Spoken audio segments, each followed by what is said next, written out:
Shalom Bapak Ibu Saudara yang terkasih. Pada malam hari ini saya akan menyampaikan firman Tuhan. Dan materi saya malam hari ini adalah bahasa apakah yang dipakai Tuhan sebelum peristiwa Menara Babel. Bahasa di sini bisa diterjemahkan dengan kata language, tongue, atau speak. Namun di dalam bahasa Ibrani ditulis dengan kata lason. Nah, ini sebagai alat untuk komunikasi antara Tuhan dengan manusia. Melalui penyelidikan para ahli, disimpulkan bahwa bahasa sebelum peristiwa Babel adalah bahasa Ibrani. Tentu saja hal ini perlu kita ketahui. Ada beberapa faktor yang memperkuat bahwa bahasa pertama di bumi adalah bahasa Ibrani. Karena semua nama-nama dari manusia, tempat, bahkan apa saja, binatang-binatang, sampai Menara Babel memiliki arti dalam bahasa Ibrani. Saya ambil contoh misalkan kata Ish, itu adalah manusia. Sementara Isyah itu adalah wanita. Dan Yah itu adalah kependekan dari Yahweh. Dan itu dari dulu sampai sekarang itu masih tetap. Nah, ini satu bukti merupakan faktor pertama bahwa bahasa Ibrani adalah bahasa yang pertama kali Tuhan berikan kepada manusia. Yang kedua, semua deklarasi iman, janji Tuhan, dan firman Tuhan secara terus-menerus dalam bahasa Ibrani akan berdampak serius dalam dunia supranatural. Di dalam salah satu episodenya yang berjudul It's Supernatural dari siaran Amerika, saudara-saudara, yang dibawakan oleh seorang Yahudi Mesianik, yaitu Sitrot, memaparkan dahsyatnya ucapan bahasa Ibrani atas janji Tuhan. Nah, di sini kita melihat bagaimana ketika Sitrot itu sedang berdiskusi dengan seorang Yahudi Mesianik juga yang bernama Jonathan Bernis. Di sana diungkapkan bahwa ada seorang ilmuwan yang bernama Hans Jenny. Hans Jenny ini membuat satu alat yang diberi nama tonoskop. Nah, tonoskop ini semacam membran begitu, kemudian ditaburi dengan tanah, saudara-saudara. Tetapi pada saat orang ini mengucapkan kata-kata dalam bahasa Ibrani, seperti kata Yehi misalnya, maka pasir tersebut itu bisa berubah wujud, bisa berubah membentuk satu gambar yang sangat bagus, saudara. Kata Yehi itu artinya jadilah. Nah, itu bisa membentuk satu gambar yang bagus. Kemudian ucapan-ucapan yang lain yang disampaikan dalam bahasa Ibrani membentuk gambar yang bagus di pasir tersebut. Berikut ini ada beberapa gambar dari pasir tersebut. Nanti di bagian belakang dari apa yang saya sampaikan kebenaran firman Tuhan ini, saya akan putarkan bagaimana wawancara dari Sitrot bersama dengan Jonathan Bernis. Kita akan bahas ini saja terlebih dahulu, saudara-saudara. Sekarang faktor yang ketiga yang membuktikan bahwa bahasa Ibrani adalah merupakan bahasa yang pertama kali Tuhan berikan kepada manusia adalah bahwa bahasa Ibrani itu bahasa yang sangat unik. Bahasa Ibrani itu tidak dimiliki oleh bahasa manapun di dunia.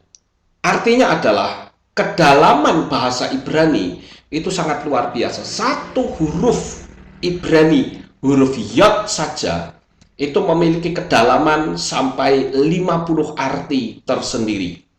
Bahkan setiap goresan terkecil yang disebut tag, yang nampaknya seperti hiasan, sebenarnya memiliki arti yang dalam. Kita melihat huruf-huruf Ibrani ini, saudara, yang ada garis-garisnya kecil itu Itu yang disebut dengan Sya'at Nesget. Ya. Nah, teks ini sebetulnya memiliki arti yang sangat dalam. Tetapi huruf ini akan hilang maknanya ketika diterjemahkan ke dalam huruf Latin. Dan rahasia kedalaman Torah itu sendiri menjadi hilang.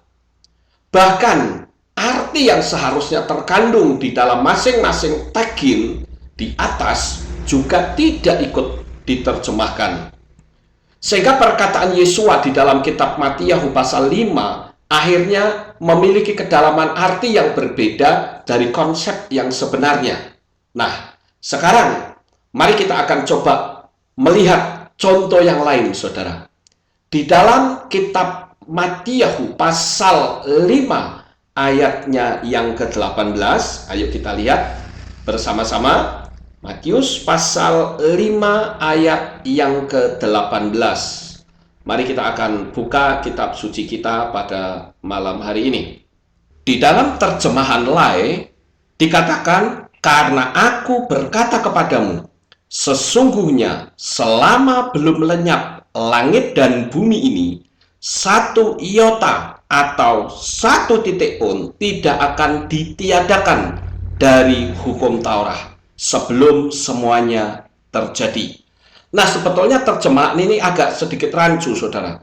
Karena orang akan memiliki pengertian bahwa satu iota ya sudah selesai. Padahal kalau kita melihat di dalam terjemahan Orthodox Jewish Bible akan sangat jelas. Di sana dikatakan, not one yot, not one tag will pass from the Torah until everything is accomplished. Nah, di sini sangat jelas sekali bahwa ada kata tag. Nah, tag itu adalah yang tadi saya katakan yang disebut dengan Sya'at Nesget. Nah, Bapak Ibu Saudara yang terkasih, bukan hanya yod saja, bahkan segores tag pun tidak akan lenyap. Yesua tahu persis, di dalam goresan tag itu terkandung rahasia yang dalam selama langit dan bumi masih ada. Goresan sekecil apapun, Yesua tetap menjaganya dan mentaati. Bukan alasan legalistik, tetapi menghindari dari hukum alam dan hukum supranatural. Artinya apa, saudara? Artinya adalah, kalau seseorang itu melawan Torah, itu sama saja ibarat orang melawan hukum gravitasi. Orang yang berada di tempat yang tinggi tanpa alat apapun, dia coba untuk menjatuhkan diri, dia pasti akan mati. Nah, sesuatu hal yang sangat tragis justru terjadi dalam dunia Kristen pada umumnya. Karena orang-orang Kristen itu mengatakan bahwa Torah itu tidak berlaku lagi. Nah, siapa kita? Kita orang luar, berani-beraninya kita menyatakan Torah tidak berlaku. Yesua saja tadi jelas mengatakan bahwa satu yod, bahkan tag pun tidak akan berlalu dari Torah. Lebih mudah langit dan bumi itu lenyap daripada yod atau juga garis-garis yang ada di atasnya yang disebut tag. Jadi dengan kata lain, saudara, dunia kekristenan itu sudah melanggar kebenaran firman Tuhan. Saya pernah ketemu dengan seorang pendeta yang berkata kepada saya bahwa Torah itu tidak berlaku. Dan dia ngotot habis-habisan bahwa Torah itu tidak berlaku karena kita hidup di zaman kasih karunia. Lalu saya bilang bahwa perjanjian baru itu tidak pernah membuat hukum yang baru. Perjanjian baru itu hanya menceritakan perjalanan hidup Yesua di atas muka bumi ini. Dan Yesua itu sebagai Torah kehidupan. Bahkan Yesua sendiri yang menggenapi Torah, bahkan menyempurnakan Torah. Jadi Torah masih tetap berlaku. Justru kalau kita mau mengikuti apa yang Yesua katakan, itu lebih sempurna dan lebih sulit daripada Torah yang asli. Saya ambil contoh. Torah mengatakan, jangan kamu mencuri. Tapi Yesua mengajarkan kepada kita, apabila kita punya keinginan untuk mencuri, itu sudah mencuri sebetulnya. Torah berkata, jangan engkau berzina. Tapi kalau melihat perempuan dan menginginkannya, itu juga sudah berzina. Dan saya mengatakan kepada pendeta ini, kamu mengatakan Torah tidak berlaku. Saya mau tanya sama kamu, kira-kira kamu menghormati orang tuamu atau tidak? Dia selalu berkata, oh saya menghormati. Loh, bukankah kalau kamu menghormati orang tua itu adalah Torah? Dan kalau kamu mengatakan bahwa mencuri itu jahat, mencuri itu tidak baik, itu adalah Torah. Nah ini kan aneh saudara. Yesua tidak menghapus Torah. Paulus juga tidak menghapus Torah. Bahkan Paulus mengatakan bahwa Torah itu baik, Torah itu kudus, dan Torah itu sangat indah untuk mengajar. Nah, Bapak Ibu Saudara yang terkasih, kita perlu melihat faktor-faktor yang lain yang menunjukkan bahwa bahasa Ibrani adalah merupakan bahasa pertama yang Tuhan berikan kepada manusia sebelum Menara Babel. Faktor yang keempat adalah rahasia yang terkandung di dalam pengaturan huruf. Contoh, misalnya saja kata pintu. Kata pintu di dalam bahasa Indonesia itu ditulis dengan 5 huruf, P-I-N-T-U. Tetapi, bisakah kata ini jika dibalik masih memiliki hubungan dengan pintu? Tidak bisa. Coba saja kita balik kata pintu, kalau dibalik jadi apa? Utnip. Apa itu utnip? Nggak ada orang yang tahu, saudara-saudara. Tetapi berbeda dengan bahasa Ibrani. Ambillah satu contoh, misalnya bahasa Yunani saja. Yunani pernah menguasai dunia ini, bahkan melalui program Helenisme meyunanikan seluruh dunia. Satu fakta bahwa tulisan Yunani juga tidak sekaya tulisan Ibrani. Contoh yang gampang adalah Alfa dan Omega. Coba kata Alfa dan Omega ini kita bandingkan dengan Alef dan Tau. Alfa Omega itu memiliki arti cuman hanya apa? Huruf awal dan huruf akhir. Atau paling setidak-tidaknya kita bisa mengerti kata Omega itu memiliki arti sempurna. Alfa Omega itu berarti penyebab kesempurnaan. Kita pernah dengar adanya jam merek Omega. Sehingga pembuat jam ini berpendapat bahwa jam yang saya buat ini adalah jam yang sempurna. Detik-detiknya tidak pernah berubah. Nah, saudara yang terkasih, tetapi sekali lagi berbeda dengan huruf Ibrani, Alef dan Tau. Alef, hanya satu huruf Alef saja, itu bisa memiliki arti satu atau ehad atau one. Tetapi Alef juga bisa memiliki arti kau atau sapi, tetapi Alef juga bisa memiliki kata divine atau sesuatu yang bersifat ilahi, sesuatu yang bersifat ketuhanan.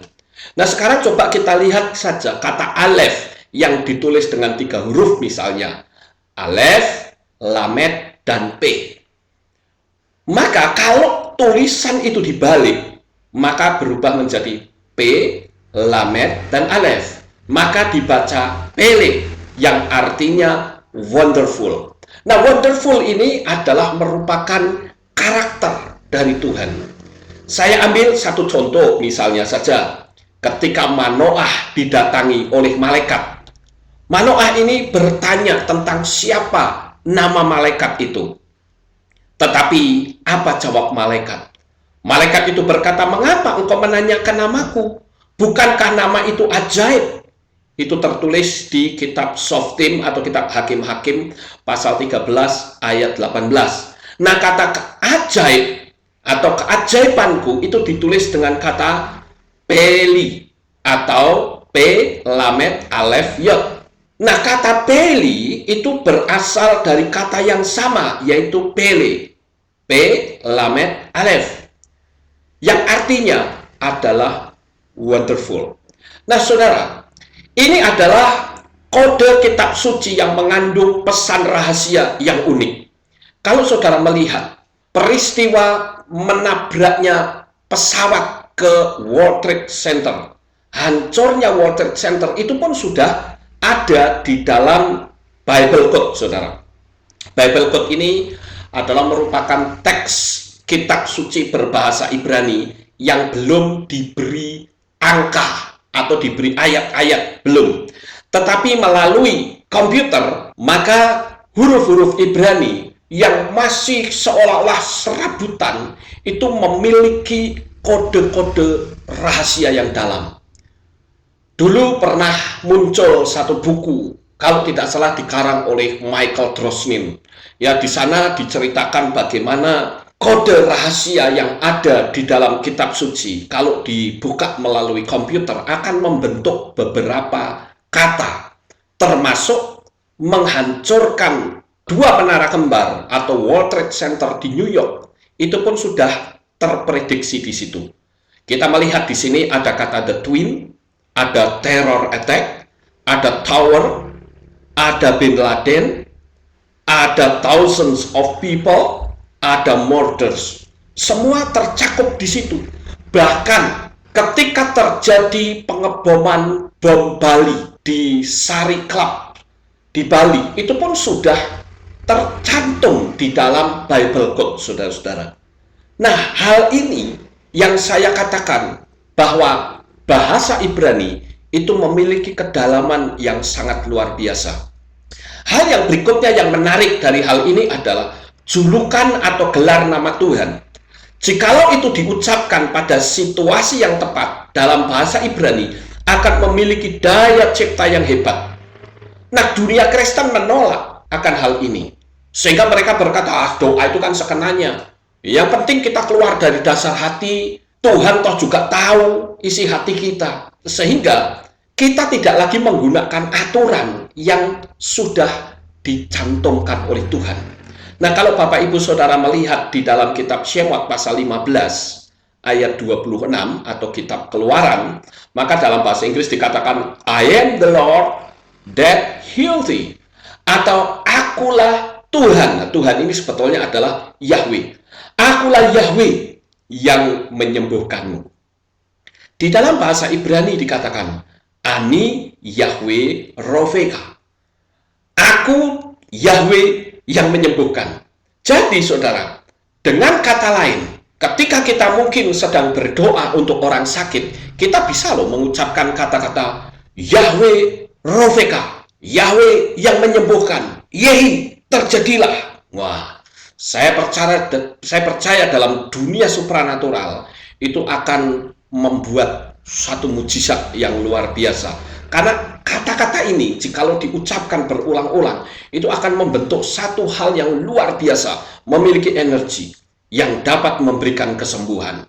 Jangan sampai kita melegalkan apa yang sebetulnya tidak legal dalam dunia orang Yahudi, saudara. Ingat, kita ini adalah orang goyim, bangsa-bangsa lain yang masuk mendapatkan anugerah keselamatan. Jangan kita ngatur orang Yahudi. Itu sama saja seperti kita masuk ke rumah tangga orang, tetapi kita mengatur rumah tangga orang itu. Nggak bisa cara seperti itu, saudara. Apalagi melegalkan segala sesuatu, termasuk memanggil nama Tuhan dengan meminjam nama dari Arab pun dianggap tidak bermasalah. Tapi bagi orang Yahudi, ini hukumnya khatak atau dosa. Karena di balik nama Yahweh itu memiliki kisah penyalipan Yesua. Saya ambil satu contoh. Misalnya kata Yahweh. Yahweh ini adalah nama Tuhan yang tertulis 4 huruf Ibrani, Yod, He, Waw, He. Nah, ini yang saudara lihat adalah huruf Ibrani kuno atau Paleo Hebrew. Paleo Hebrew dan Ibrani modern sebetulnya sama. Pelafalannya itu tidak berubah, hanya yang berubah adalah bentuk tulisannya saja. Tetapi memiliki arti yang sama. Kata Yod, He, Waw, He. Yod itu artinya tangan. He itu artinya behold atau lihatlah. Waw itu artinya paku atau nail. Jadi nama Yahweh itu bisa memiliki arti sebuah kisah tentang penyalipan Yesua. Lihatlah tangan, lihatlah paku. Jadi apa artinya kalau kita mengubah nama ini dengan nama sesembahan lain? itu sama saja menghapus kisah tentang penyaliban Yesua. Nah, satu bukti bahwa penyaliban Yesua, dan kita tahu bahwa Yesua itu adalah Yahweh sendiri yang turun ke dalam dunia ini, maka saudara bisa melihat di dalam kitab Yohanan. Kitab Yohanan pasal 19 ayat 19 sampai 20. Mari kita akan bersama-sama melihat dan membacanya, saudara. Yohanan pasal 19 ayat 19 sampai 20. Demikian bunyinya. Dan Pilatus pun menuliskan sebuah prasasti serta meletakkannya di atas salib itu. Dan yang tertulis adalah, perhatikan, Yesua orang Nazaret, raja orang Yahudi. Ayat 20. Maka banyak orang Yahudi membaca prasasti itu, karena tempat di mana Yesua disalibkan berada di dekat kota. Dan itu telah dituliskan dalam, perhatikan, bahasa Ibrani, bahasa Yunani, dan bahasa Latin. Nah, saudara yang terkasih, saya pernah bertanya kepada orang-orang Kristen. Saya tanya begini, menurut kamu, tulisan yang ada di atas kayu salib itu apa? Selalu mereka memberi jawab INRI. Saya tanya, saudara tahu nggak INRI itu artinya apa? Mereka bahkan tidak mengerti INRI itu singkatan apa. Tetapi INRI itu sebetulnya adalah singkatan dari bahasa Latin, yaitu Yesus Nazarenus Rex Judaeorum. Lalu bagaimana dengan tulisan Yunaninya, saudara? Tulisan Yunaninya adalah Yesus o Nazoraios o Basileus ton Judaion. Tetapi sangat disayangkan sekali, tidak banyak orang yang tahu tulisan yang ada di atas kayu salib itu yang ditulis dalam bahasa Ibrani. Padahal di ayat 20 tadi dikatakan bahwa Pilatus itu menulis dengan 3 bahasa. Bahasa Ibrani, Yunani, dan Latin. Orang yang tahu hanya Latin saja. Padahal dalam teks bahasa Ibrani dikatakan Yesua Hanasrit Wamelech Hayehudim. Nah, kalau saudara perhatikan kata Yesua Hanasrit Wamelech Hayehudim, diambil huruf depannya saja, maka akan kita temukan huruf Yod He Waw He. Nah, itu sebabnya saya katakan bahwa Yahweh itu adalah Yesua. Yesua adalah Yahweh sendiri. Di dalam kitab Yohanan pasal 8 ayat 24 dikatakan, oleh karena itu aku berkata kepadamu bahwa kamu akan mati dalam dosa-dosamu, sebab jika kamu tidak percaya bahwa akulah dia, sekali lagi bahwa akulah dia, maka kamu akan mati dalam dosa-dosamu. Jadi di sini Yesua memberitahu siapa dirinya. Dia adalah Yahweh sendiri yang turun ke dalam dunia ini dalam wujud manusia. Nah, coba kita perhatikan, saudara, huruf yang merupakan nama Tuhan, yaitu Yahweh. Coba saudara lihat caption ini. Yahweh apabila diputar balik akan membentuk seperti ini. Kemudian dijungkir balikkan, setelah itu ditekan akan membentuk seperti ini. Tetapi huruf Yod He Waw He yang sudah dipres, sudah ditekan dan sudah jungkir balikkan, apabila diberi warna seperti masih kurang jelas, saudara. Tetapi jika warnanya dibikin sama, coba saudara perhatikan kaligrafi yang ada di sampingnya. Bukankah itu adalah sesembahan lain yang bukan milik kita? Dan saudara tahu bahwa huruf Alef Lam Lam Ha di dalam tulisan Arab, apabila kita melihat bentuk-bentuknya mewakili huruf Ibrani, maka huruf tersebut akan berjumlah 666.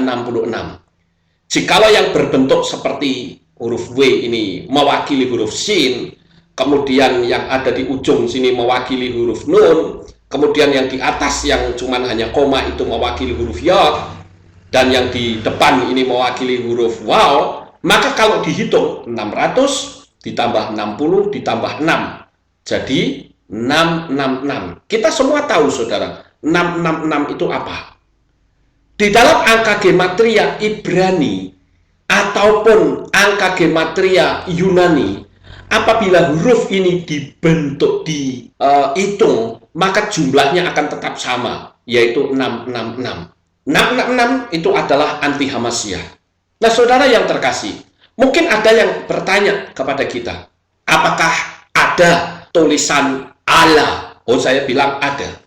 Di dalam kitab Yosua pasal 24 ayat 26, ya, di sana ada kata Ha'ala.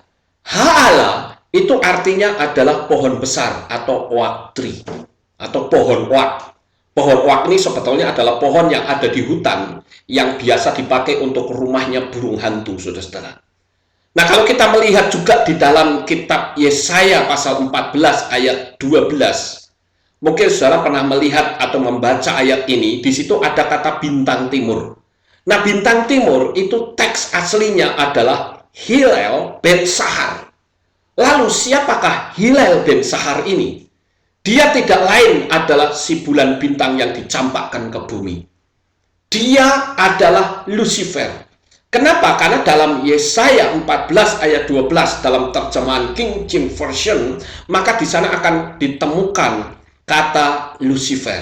Nah, kalau orang mau merayakan hari raya, apa yang mereka cari, saudara? Apa yang mereka lihat? Mereka akan melihat hilal, katanya. Nah, hilal itu ada kemiripan dengan Hilal ben Sahar. Jadi kalau kita ngerti tentang kedalaman bahasa Ibrani, maka kita tidak sembarangan mengubah nama Tuhan dengan nama sesembahan lain. Atau kita selalu berusaha untuk mencari argumentasi dengan berbagai macam cara. Saya kadang merasa prihatin kalau melihat orang-orang yang ada di FB ribut masalah pemakaian nama Allah dan nama Yahweh. Diubah-ubah semau-maunya sendiri.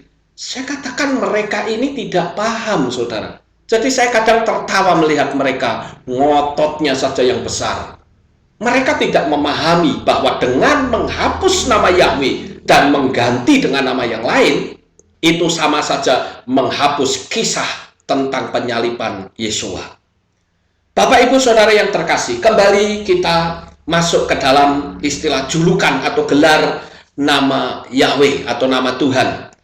Kalau nama itu atau julukan itu diucapkan dengan situasi yang tepat dalam bahasa Ibrani, maka akan memiliki daya cipta yang hebat.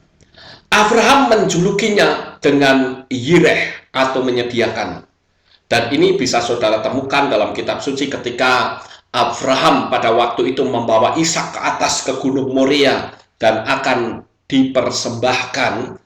Maka Ishak bertanya pada waktu ini, Bapak, kayu sudah kita bawa, pisau kita bawa, tali kita bawa, api juga kita bawa, lalu di mana dombanya? Nah, pada waktu itu, saudara-saudara, Abraham itu berkata kepada Ishak bahwa nanti Yahweh yang akan menyediakan. Nah, saudaraku yang terkasih, kata Yahweh yang menyediakan itu adalah Yahweh Yireh.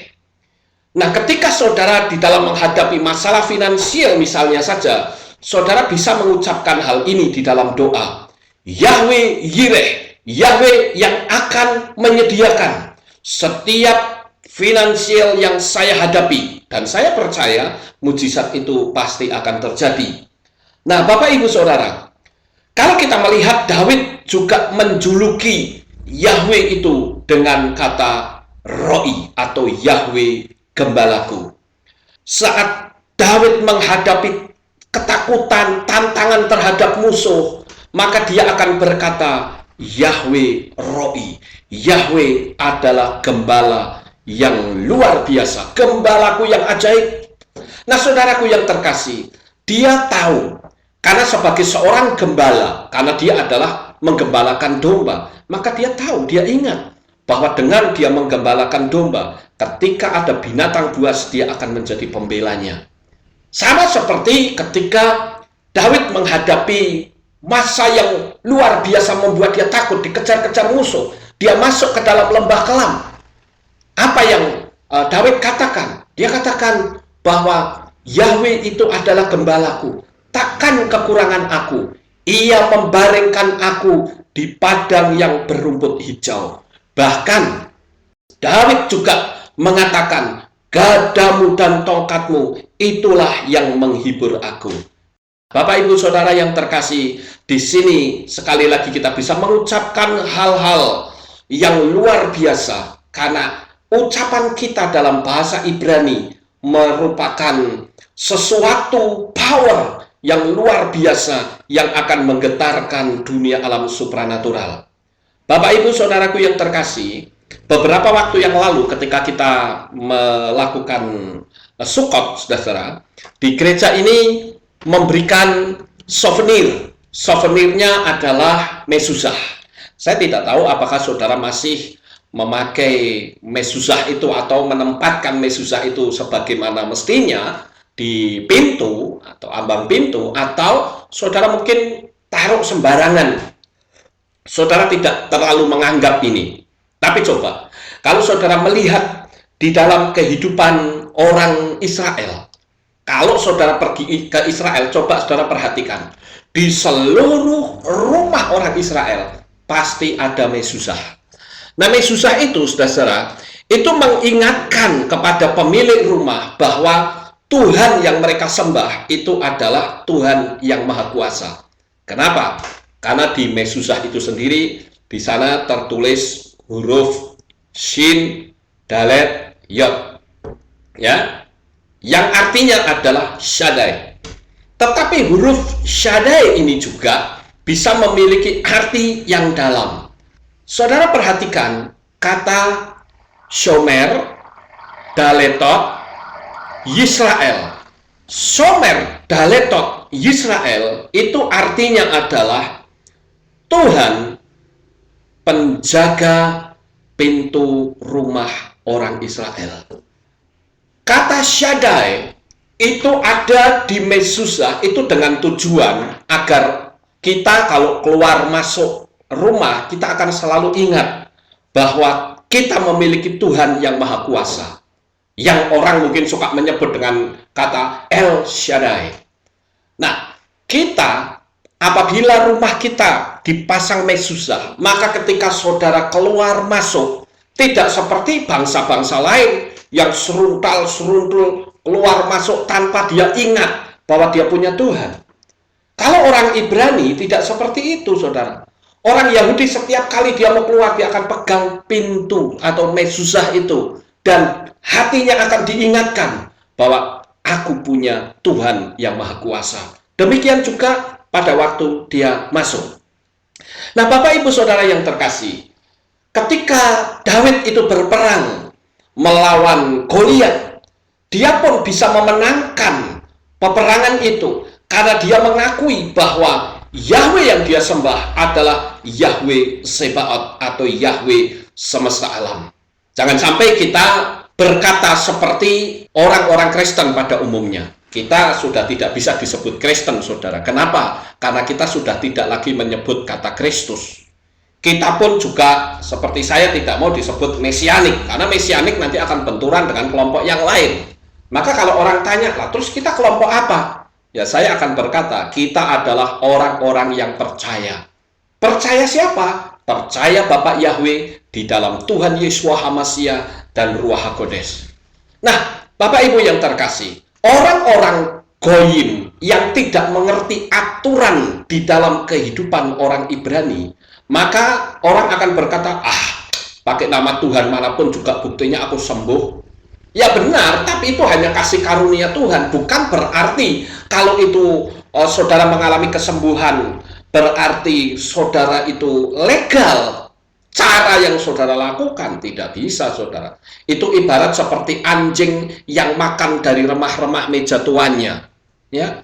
Nah, Bapak Ibu Saudaraku yang terkasih, kalau kita melihat di dalam kitab Matiyahu atau kitab Matius pasal yang ke-15 ayat 26 sampai 27, ayo kita akan sama-sama membaca, saudara. Matiyahu atau Matius pasal 15, kita akan membaca ayat 26 sampai 27. Dikatakan demikian. Akan tetapi, seraya menanggapi, dia berkata, tidak baik mengambil roti anak-anak dan melemparkannya kepada anjing. Namun dia berkata, benar Tuhan, karena anjing itu pun makan dari remah-remah yang jatuh dari meja tuannya. Nah, di situ saudara, Yesua kagum dengan iman perempuan ini, sehingga kasih karunia-Nya itu muncul. Dan Yesua berkata, hai wanita, besar imanmu, terjadilah kepadamu sebagaimana yang engkau ingini. Nah, Bapak Ibu Saudara yang terkasih, kita tahu bahwa kita itu adalah anak. Status kita adalah anak yang tahu tata cara di rumah bapaknya. Jangan kita seperti anjing, saudara, yang semaunya sendiri. Pokoknya kan aku sembuh. Pokoknya kan aku makan. Oh ya, tidak bisa cara seperti itu, saudara. Ya, apalagi kita tahu bahwa bahasa Ibrani itu memiliki kedalaman yang sangat luar biasa. Ambillah satu contoh, misalnya kata anjing saja. Ya, anjing di dalam bahasa Ibrani itu ditulis dengan kata kelef. Menurut budaya Barat, anjing itu lambang kesetiaan. Tetapi tidak demikian dengan orang Ibrani atau orang Yahudi. Orang Yahudi melihat anjing itu lambang dari hidup berdasarkan nafsu. Kita mungkin sudah pernah mendengar materi saya beberapa waktu yang lalu tentang nahas itu, saudara. Nahas ini dia hanya berpikir sesuai dengan naluri, tetapi tidak menggunakan logika. Makanya hal itu tidak dipilih oleh Adam sebagai teman hidup. Nah, Rabi Slita mengatakan bahwa kelef atau anjing itu berhubungan dengan kata kulolev yang berarti semuanya hati. Artinya apa? Artinya adalah otak anjing itu tidak bisa menguasai hati. Coba saja saudara lihat. Kalau ada anjing senang dengan anjing yang lain, langsung tubruk sikat. Ya, tetapi berbeda dengan manusia. Kalau manusia, dia menyukai seseorang yang bukan hanya misalnya, dia akan mikir, tidak menggunakan naluri, pokoknya aku suka. Oh, enggak bisa. Harus menggunakan logika. Ini benar nggak saya lakukan ini? Kalau enggak, ya jangan. Nah, itu bedanya antara manusia dengan anjing, saudara. Makanya ada firman yang mengatakan, anjing kembali ke muntahnya, dan babi kembali ke kubangannya. Sekali lagi kita melihat bahwa bahasa Ibrani adalah bahasa mula-mula yang diberikan Tuhan kepada manusia. Setelah itu muncul peristiwa pemberontakan di Babel, sehingga dia merasa lebih hebat dari Tuhan, maka akibatnya apa, saudara? Tuhan memisahkan mereka satu dengan yang lain dengan memberikan bahasa-bahasa yang berbeda di atas muka bumi ini. Tetapi saya katakan bahasa Ibrani, bahasa mula-mula itu tidak hilang, masih terus. Ya, dari dulu sampai selama-lamanya. Nah, Bapak Ibu Saudara yang terkasih, lalu dari materi yang saya sampaikan ini, apa kesimpulannya? Kesimpulan yang pertama adalah Tuhan itu senang berkomunikasi dengan manusia, sehingga dia memberikan bahasa kepada manusia. Saya ambil contoh saja. Kalau saudara mencintai seseorang, maka saudara pasti selalu ingin mendengar suaranya. Betul nggak, saudara? Pasti ingin berkomunikasi. Halo sayang, lagi apa nih? Dan saya yakin orang yang mendengar suara kekasihnya akan sangat senang sekali. Nggak pernah ada sepasang kekasih ketika ditelepon bilang, ngapain sih kamu telepon-telepon? Bosen aku lihat mendengar suaramu. Nggak begitu. Kalau sampai berani bilang gitu, oh pasti di PHK, saudara. Sekali lagi, Tuhan itu senang berkomunikasi dengan manusia. Sekarang yang jadi pertanyaan adalah, apakah benar saudara senang berkomunikasi dengan Tuhan? Saya sudah membiasakan diri kalau saya setir mobil atau saya sendirian, saya selalu pikiran saya arahkan kepada Tuhan. Saya kagumi akan kasih Tuhan. Saya bilang, Bapak Yahweh, aku bersyukur Engkau memberi keselamatan kepadaku melalui darah Tuhan Yeshua HaMashiach. Dan seterusnya, kata-kata sanjungan, kata-kata pujian saya sampaikan kepada Bapak. Tidak ada salahnya andai kata saudara dalam kesibukan bisnis yang begitu luar biasa, coba luangkan waktu hanya dalam 1 atau 2 menit saja.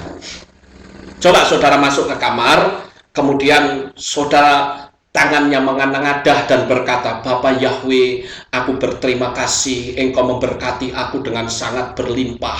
Sekalipun berkat-Mu yang sedemikian besar, aku sekali-kali tidak akan pernah melupakanmu. Saya percaya saudara, Tuhan itu senang dengar suara saudara dan Dia pasti akan memberkati lebih dari apa yang dapat saudara pikirkan. Hal yang kedua adalah bahasa Ibrani adalah bahasa yang unik, yang memiliki kedalaman yang sangat luar biasa. Akar iman kita itu dari sana. Jadi sekali lagi, jangan pakai pola pandang yang lain, saudara. Karena kalau kita memakai pola pandang yang lain, itu sama saja kita ngacak-ngacak imannya orang Yahudi. Kita ini pendatang, boleh dibilang, ibarat seperti yang Rasul Paulus katakan, bahwa kita ini zaitun liar yang dienten, diokulasi ke zaitun yang penuh getah. Kita harus putus dari akar kita yang lama. Pola pandang kita apapun harus dibuang dan masuk kepada pola pandang orang-orang Ibrani. Nah, itu baru benar, saudara. Jadi jangan bikin aturan, itu sama saja kita masuk rumah tangga orang dan rumah tangga orang kita mau coba atur. Nggak bisa cara begitu, ngawur namanya, saudara. Ya, itu pola Yunani yang selalu berusaha untuk menyerang Yahudi, berusaha untuk menghapus apa yang disebut akar Semitik. Nggak bisa seperti itu. Itu ada spiritnya loh. Ya, kita harus hati-hati. Jangan kita bikin aturan sendiri. Sekarang yang ketiga, saudara. Yang ketiga, kesimpulannya adalah berdoalah dengan mengucapkan atribut-atribut Tuhan dalam situasi yang tepat akan menggetarkan dunia alam roh.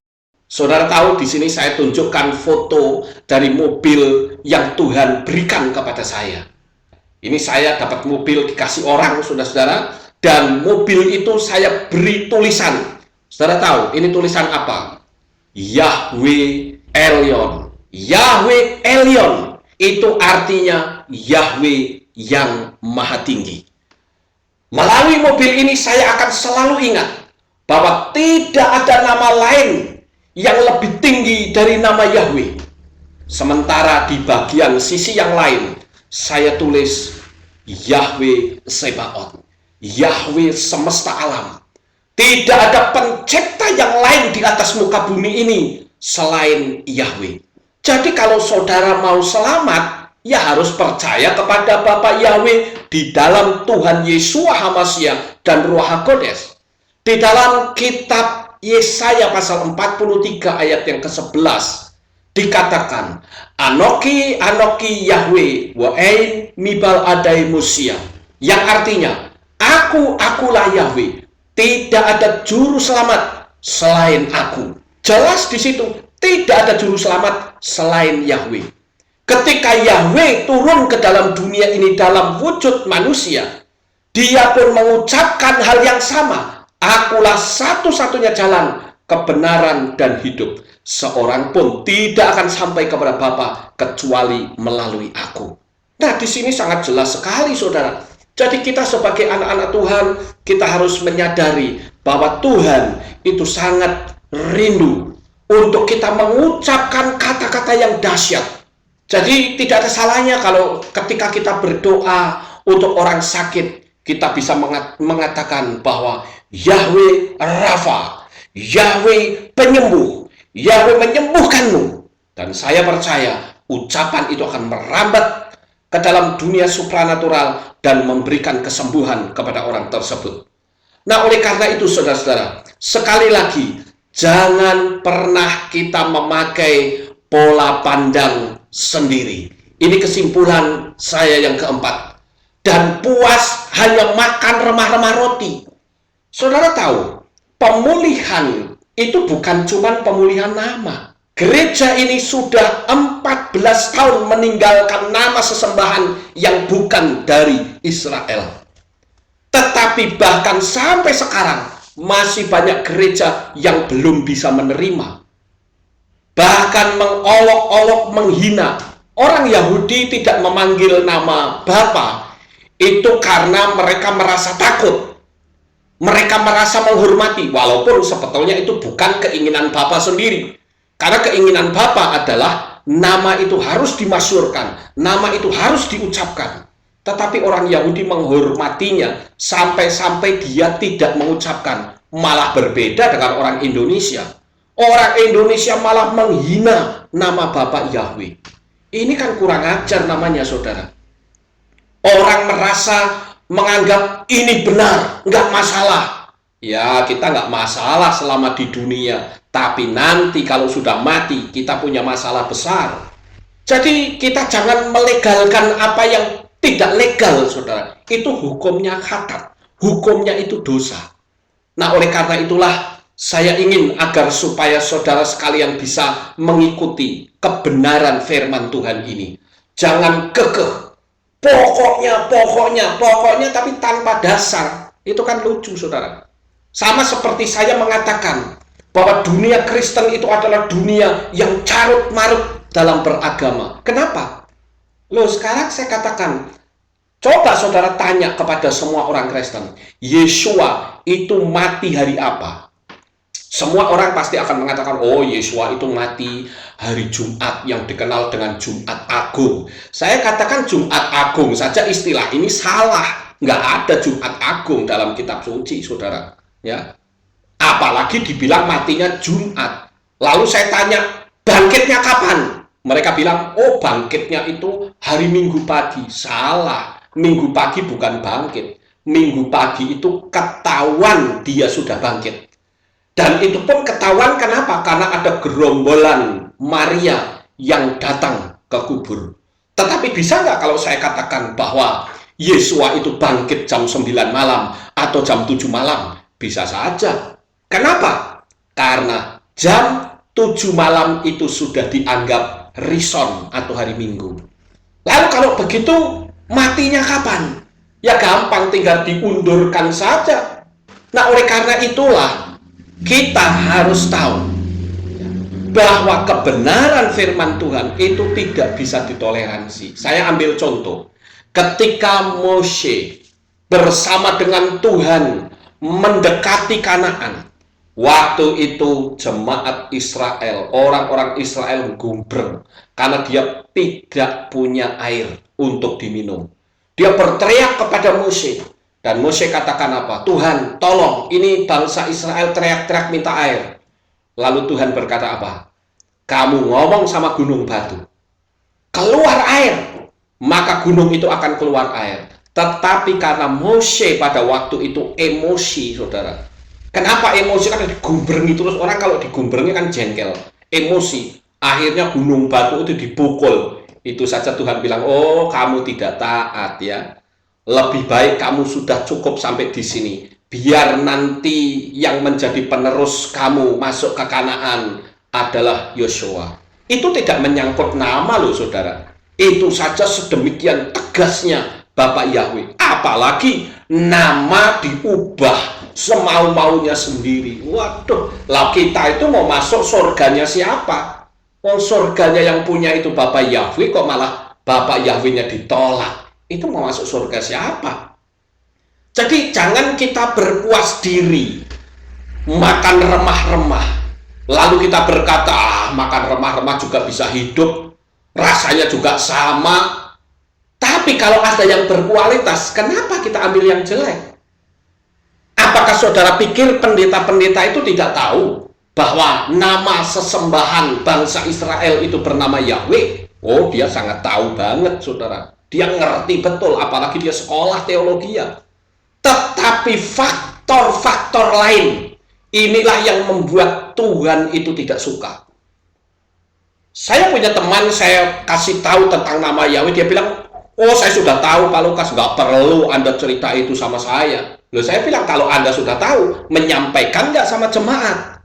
Kasihan loh, jemaat itu yang kasih makan kamu tuh jemaat loh, jangan begitu. Saya bilang, tapi dia berkata, wah kita harus pakai hikmat akal budi.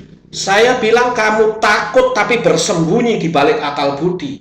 Kenapa? Takut nanti dipecat sama sinode, takut nanti namamu tidak terkenal lagi, takut nanti jemaat lari meninggalkan kamu. Untuk apa kita takut sama manusia? Saya pada waktu percaya mengerti hal ini, saya katakan kita harus melakukan firman Tuhan. Apapun risikonya, saya tidak peduli. Nanti dengan berjalannya waktu, orang akan tahu bahwa apa yang saya ajarkan itu benar adanya. Saudara tahu nggak? Kalau sudah bicara kebenaran, Yeshua tidak toleransi atau mengulur-ngulur waktu. Dia tidak peduli pengikutnya pergi atau tidak. Padahal saat itu, dia sudah memiliki pengikut sekitar 7.000-an orang. Dia tidak rapat atau panggil murid-muridnya lalu bertanya, kalau aku bicara seperti ini, bagaimana kira-kira? Bisa nggak ya? Dia tidak seperti itu. Sebagai seorang pemimpin, kita harus berani seperti Yeshua. Apakah Yeshua itu tidak memakai akal budi? Dia bahkan berani bertanya pada muridnya, apakah kamu tidak mau pergi juga? Nah, inilah kita memiliki gembala agung, kita harus mengikuti jejak gembala agung ini. Dulu, saudara-saudara, sewaktu saya menyatakan bahwa mulai hari ini kita tidak boleh lagi memanggil nama sesembahan lain selain Aba Yahweh Elohim Sebaot, jumlah jemaat saat itu masih 1.500-an orang. Saya tahu bahwa ini adalah tanggung jawab moral saya atas keselamatan jemaat. Maka saya sampaikan, dilarang keras memanggil nama sesembahan lain di mimbar ini. 14 tahun yang lalu, di mana belum ada satupun institusi gereja yang memanggil nama Bapa, tetapi Tuhan berikan keberanian untuk saya sampaikan, apapun resikonya. Saya berpikir lebih baik bermasalah dengan manusia daripada dengan Tuhan. Dan buktinya sekarang bagaimana? Pemberitaan nama Bapa bukan semakin hilang, tetapi semakin bertambah banyak.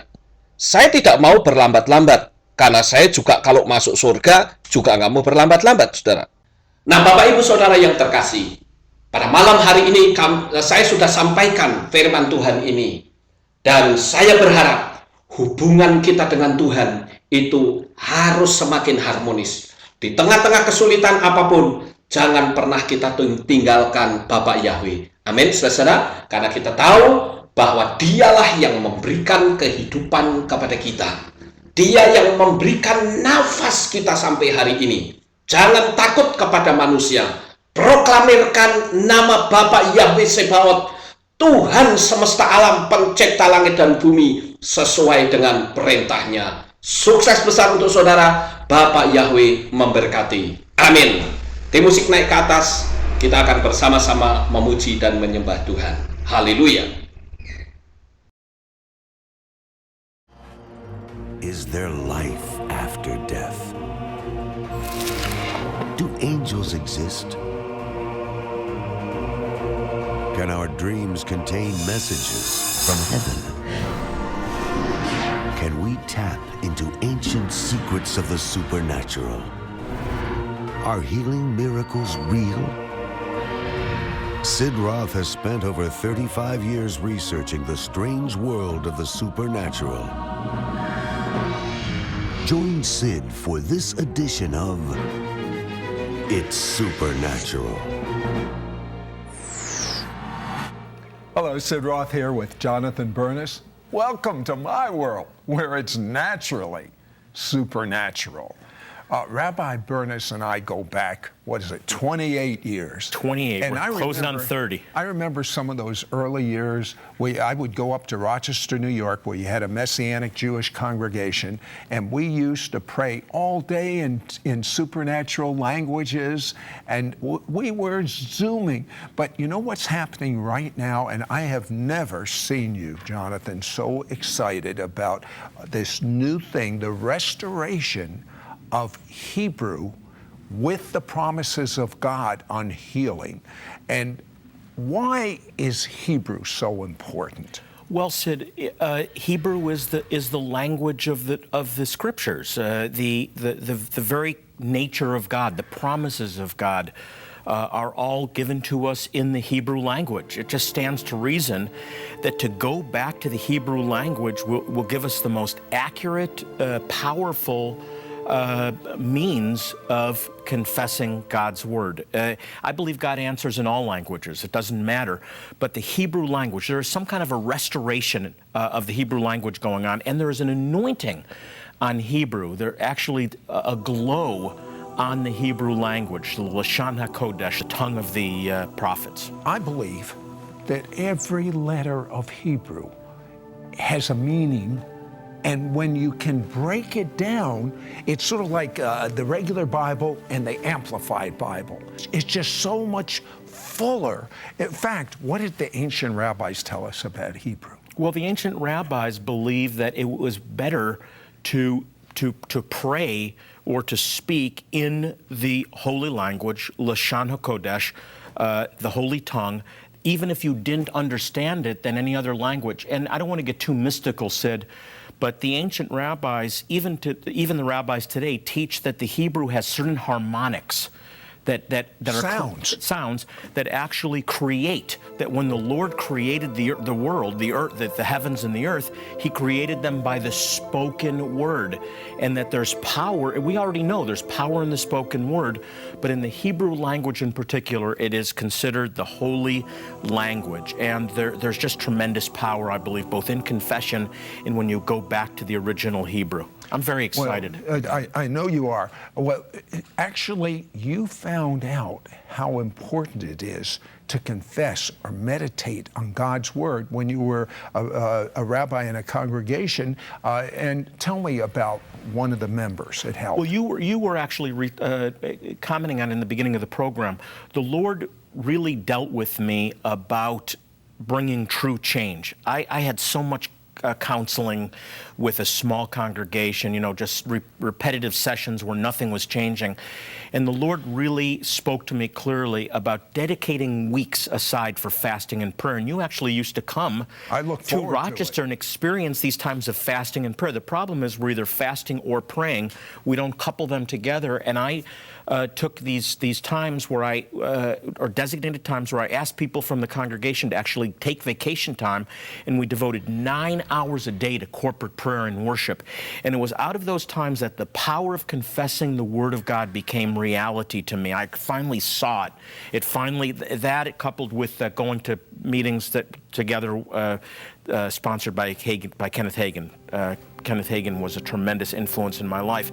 And the power of confessing the Word of God. And one story I'll tell, I had this woman who had been suffering from depression for 20 plus years. She had gone, just like the woman with the issue of blood, she had been to doctors and therapists, and you could see the visible depression all over her. And I told her, after counseling ineffectively with her, I want you to start to confess the Word of God. I want you to take an hour a day, or in the beginning a half hour a day, and I gave her scriptures. He who the Son sets free is free indeed. Greater is He that is in me than he that is in the world.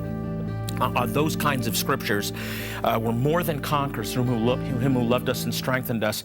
And it only took a couple of weeks. She came back to me. I knew, she didn't even have to tell me, she had been delivered of depression. As far as I know, she's been delivered ever since. It was a whole new life for her because she had confessed the Word of God. Faith cometh by hearing, hearing by the Word of God. It finally seeped into her spirit and brought life. Tell me about the meaning of the word meditate. Well, if you look at the word meditate in Hebrew, it's a different concept than the Christian idea of meditation. It's the Hebrew word hagah. In Christian meditation, we're reflecting on a scripture. We're contemplating that scripture, silent contemplation with our mind. But Haggah, the Hebrew concept, is contemplation with the mouth. Haggah literally means to talk, to utter, to mutter. And that's what God said to Joshua. In Joshua 1:8, Joshua is being prepared to take the children of Israel into the promised land. The baton is being handed from Moses, the great leader Moses, to Joshua. And God exhorts him and says, Joshua, be strong, be of good courage, don't worry, I will be with you. But if you want to succeed, you need to meditate on my word day and night. You need to utter it, keep it always on your lips, Haggah.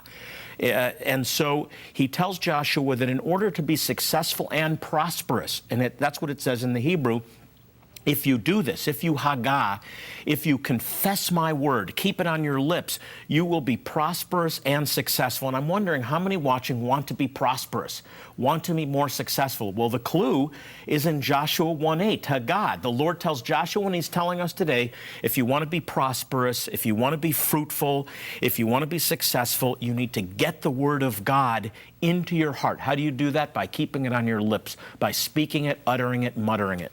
What Jonathan is teaching is so fantastic. The power of confessing God's word, especially his promises. But how about confessing his promises in Hebrew? Jewish people had a problem when they came to the United States of America. Most of them did not speak Hebrew.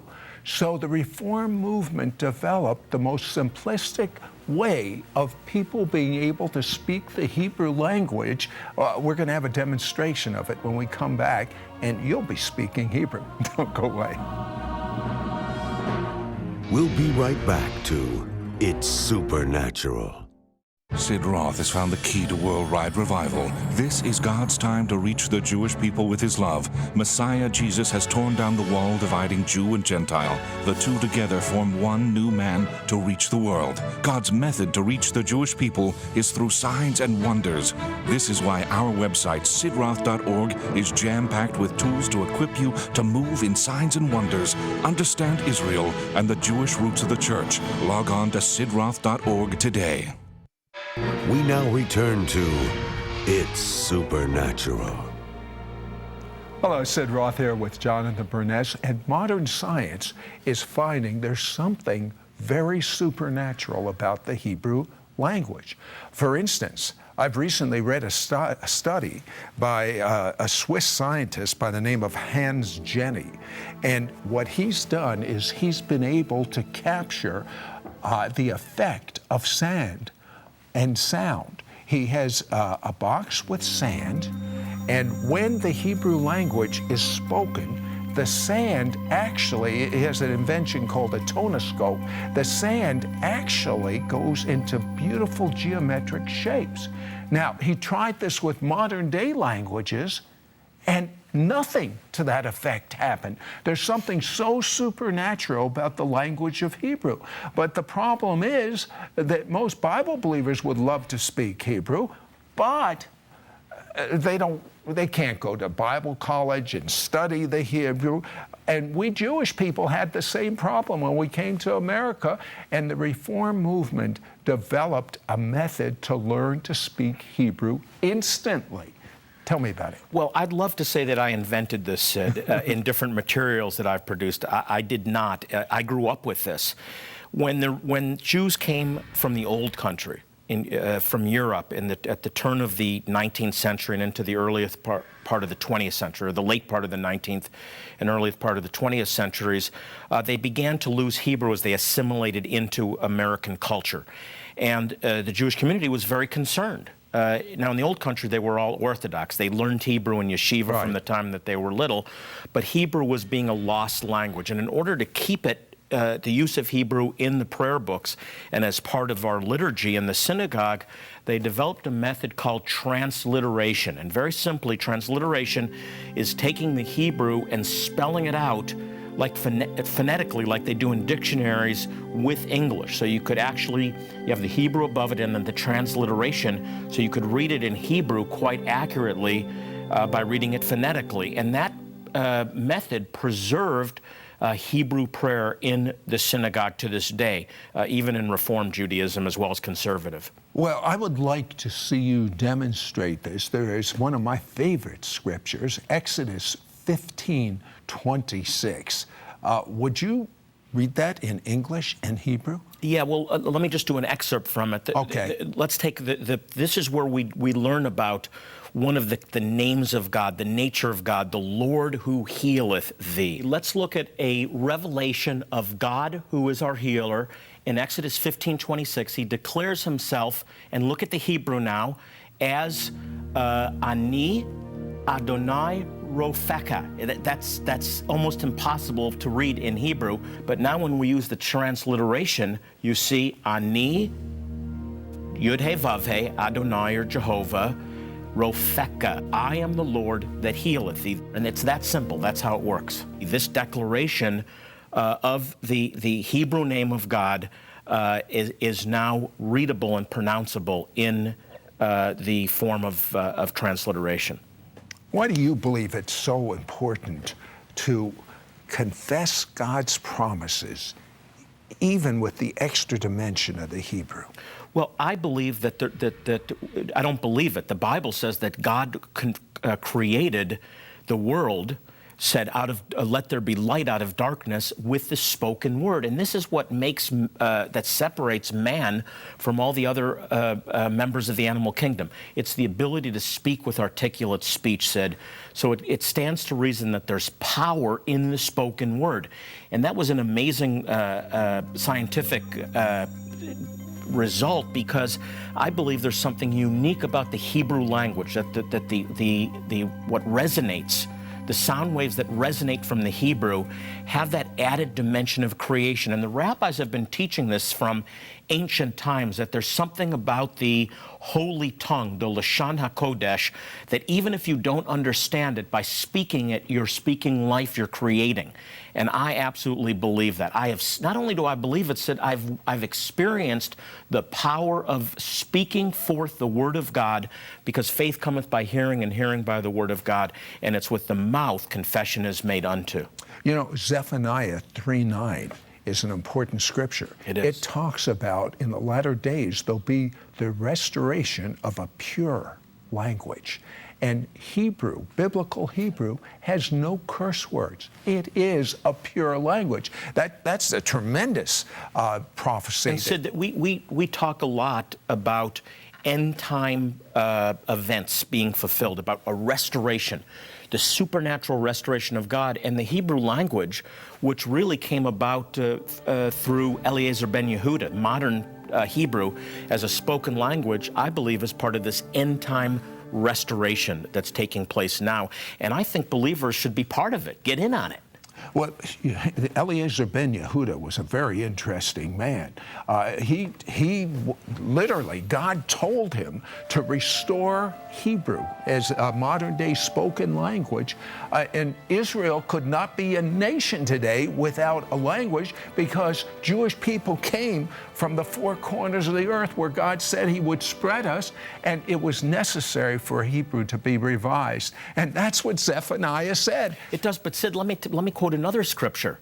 That blindness has happened to Israel until the fullness of the Gentiles comes in. It's not full number, I believe. I believe it's talking about a fullness coming back to the body of Christ, this one new man, the middle wall of partition being broken down.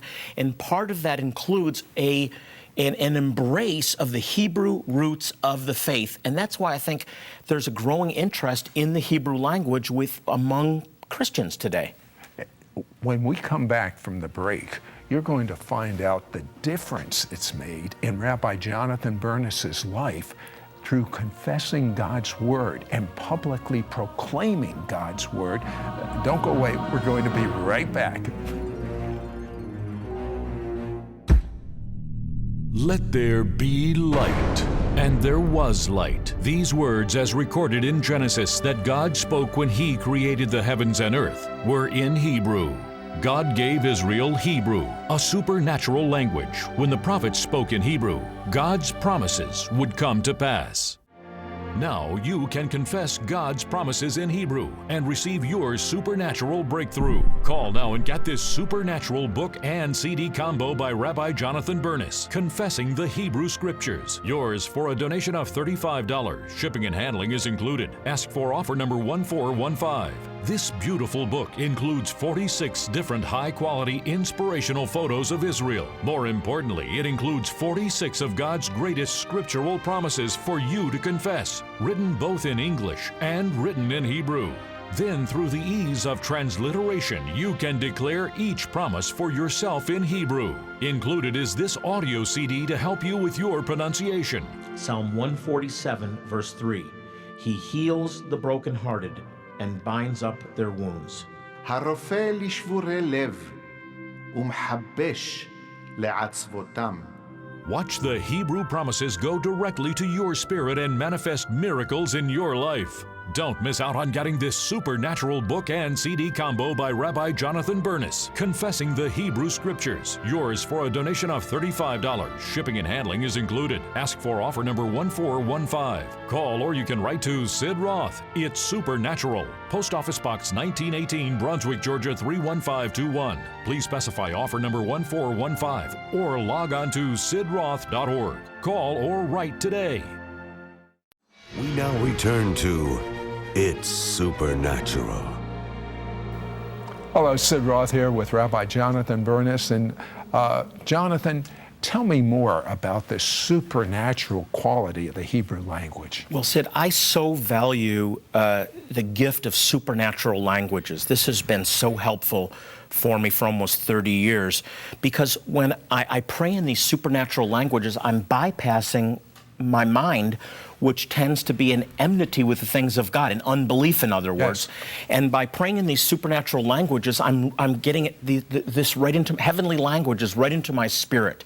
Well, I think Hebrew may operate very much the same way. You're confessing the Word of God in English. It's important, it's valuable, but you're also straining it through your mind.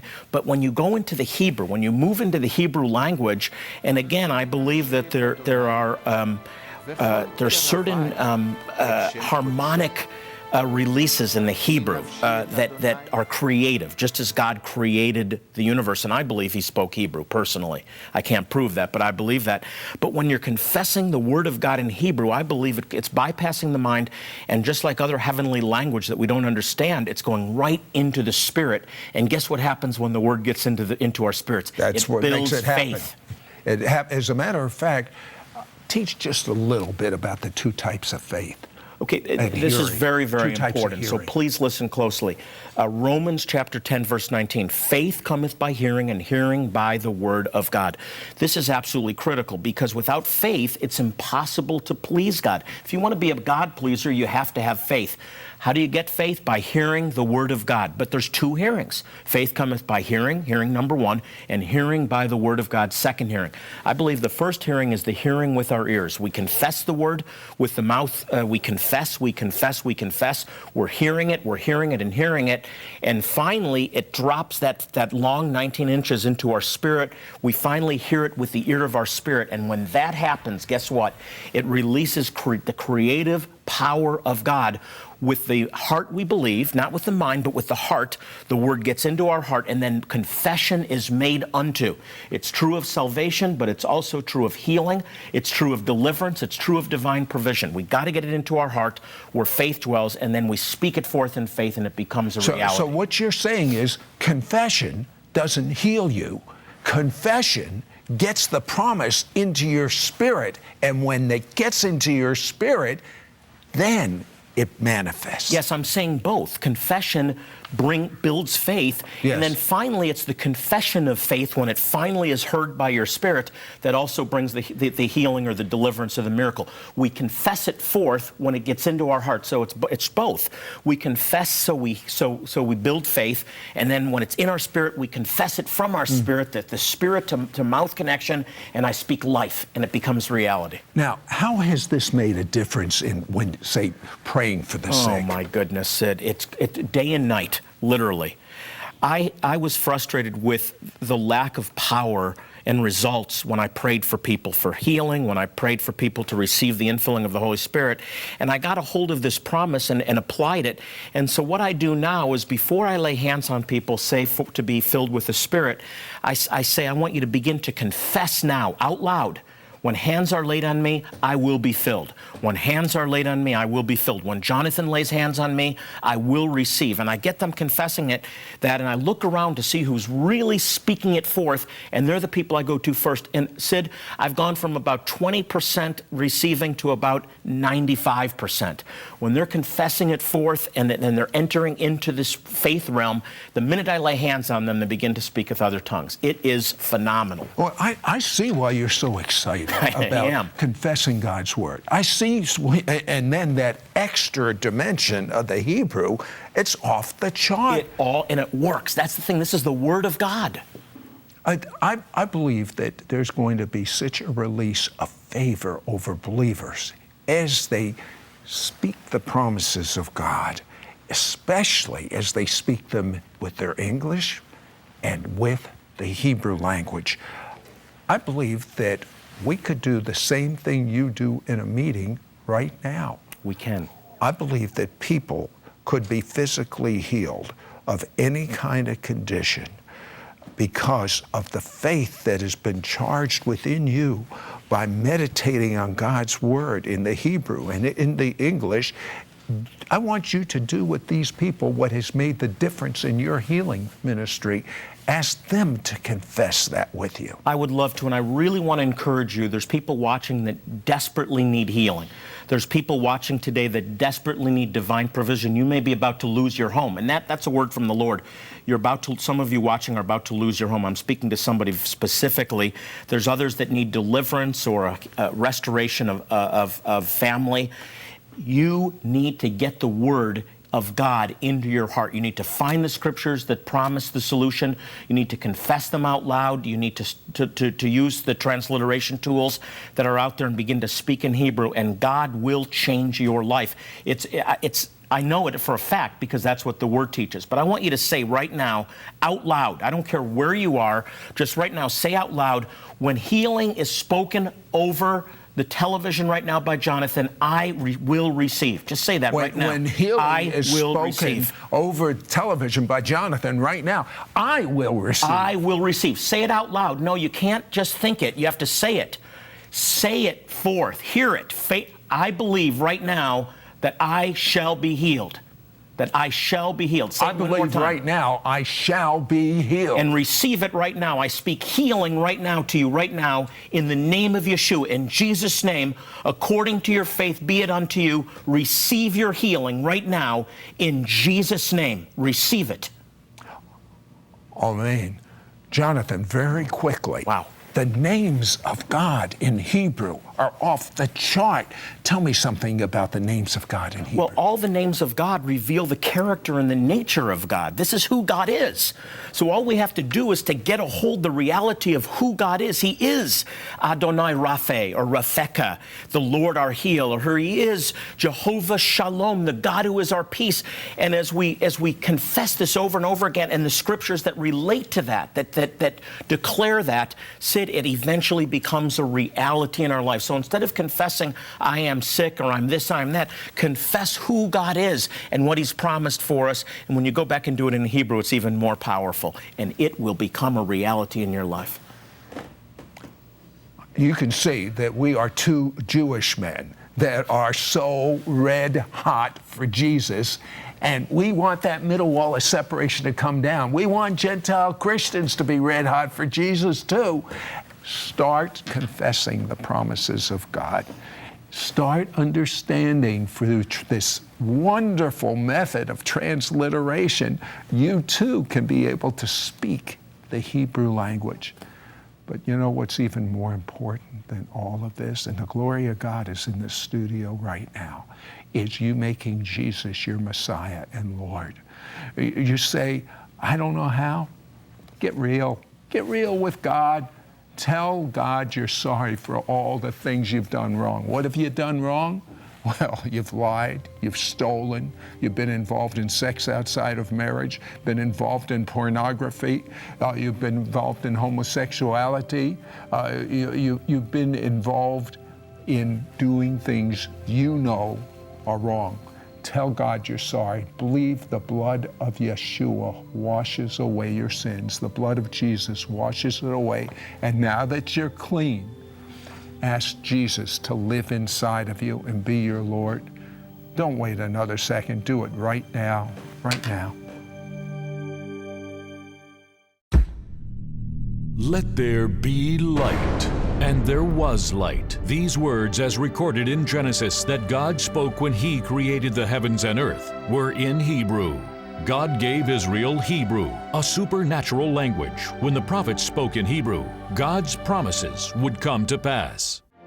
Now you can confess God's promises in Hebrew and receive your supernatural breakthrough. Call now and get this supernatural book and CD combo by Rabbi Jonathan Bernis, Confessing the Hebrew Scriptures. Yours for a donation of $35. Shipping and handling is included. Ask for offer number 1415. This beautiful book includes 46 different high-quality inspirational photos of Israel. More importantly, it includes 46 of God's greatest scriptural promises for you to confess, written both in English and written in Hebrew. Then, through the ease of transliteration, you can declare each promise for yourself in Hebrew. Included is this audio CD to help you with your pronunciation. Psalm 147, verse 3. He heals the brokenhearted and binds up their wounds. הרופא לשבורי לב ומחבש לעצבותם. Watch the Hebrew promises go directly to your spirit and manifest miracles in your life. Don't miss out on getting this supernatural book and CD combo by Rabbi Jonathan Bernis, Confessing the Hebrew Scriptures. Yours for a donation of $35. Shipping and handling is included. Ask for offer number 1415. Call or you can write to Sid Roth. It's supernatural. Post Office Box 1918, Brunswick, Georgia 31521. Please specify offer number 1415 or log on to sidroth.org. Call or write today. Next week on It's Supernatural, an angel visited my guest 3 nights in a row and showed him how you can pull your future into the now. I mean, no more waiting.